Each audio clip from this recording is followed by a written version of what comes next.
നമുക്കിന്നൊരു അടിപൊളി ഇരുമ്പമ്പുളി കറി വെച്ചാലാ, നാടൻ സ്റ്റൈല് അടിപൊളി കറിയാണ്. അപ്പോൾ അതിനൊരു ഞാൻ 20 ഇരുമ്പുളി എടുത്തു, ഒരു സബോള എടുത്തു, 4 പച്ചമുളക് നെടുക കീറിയത്, 1 ഇഞ്ച് വലുപ്പത്തിൽ ഇഞ്ചി കനം കുറച്ച് അരിഞ്ഞിട്ടു. അതിലേക്ക് 1 ടീസ്പൂൺ മുളക് പൊടി, 1 ടീസ്പൂൺ മല്ലിപ്പൊടി, 1/2 ടീസ്പൂൺ കാശ്മീരി ചില്ലി, പാകത്തിന് ഉപ്പ്, പാകത്തിന് മഞ്ഞൾപ്പൊടി. ഇതെല്ലാം ഇട്ട് നമ്മൾ നല്ലോണം ഒന്ന് വെളിച്ചെണ്ണ ഒഴിച്ച് കൂട്ടി തിരുമ്പി കുറച്ച് നേരം വെച്ചൊരു 10 മിനിറ്റ്. അതിന് ശേഷം നമ്മൾ ആവശ്യത്തിന് വെള്ളം ഒഴിച്ച് അത് വെന്ത് പാകമായി വരുമ്പോൾ നമ്മൾ നാളികേരം അരച്ച് അരപ്പൊഴിക്കുന്നു. അപ്പോൾ തേങ്ങാപ്പാലിലല്ല, നാളികേരം അരച്ചാണ് ഞാൻ അതിലേക്ക് ഒഴിച്ചത് കേട്ടോ. അപ്പോൾ ഒരു അധികം കട്ടിയും വേണ്ട, നിങ്ങൾക്ക് ആ കറിയുടെ ഇത് കണ്ടാൽ നിങ്ങൾക്ക് അറിയാവുന്നതാണ്.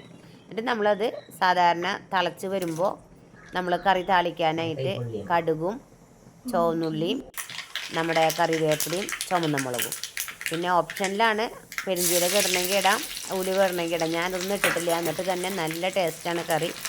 അപ്പോൾ നിങ്ങളും ഇങ്ങനെ ചെയ്ത് നോക്കുക, നമുക്ക് നന്നായി ചോറുണ്ണാം. നമ്മുടെ മാങ്ങാക്കറിയേക്കാളും ടേസ്റ്റ് ആയിട്ട് എനിക്ക് തോന്നി ഇങ്ങനെ വെച്ചപ്പോട്ടെ കറി. അപ്പോൾ നിങ്ങൾ സബ്സ്ക്രൈബ് ചെയ്യുക, ലൈക്ക് ചെയ്യുക, കമൻറ്റ് ചെയ്യുക, ഓക്കെ, ഷെയർ ചെയ്യുക, ഞങ്ങളൊന്ന് സപ്പോർട്ട് ചെയ്യണേ പ്ലീസ്. ഓക്കെ.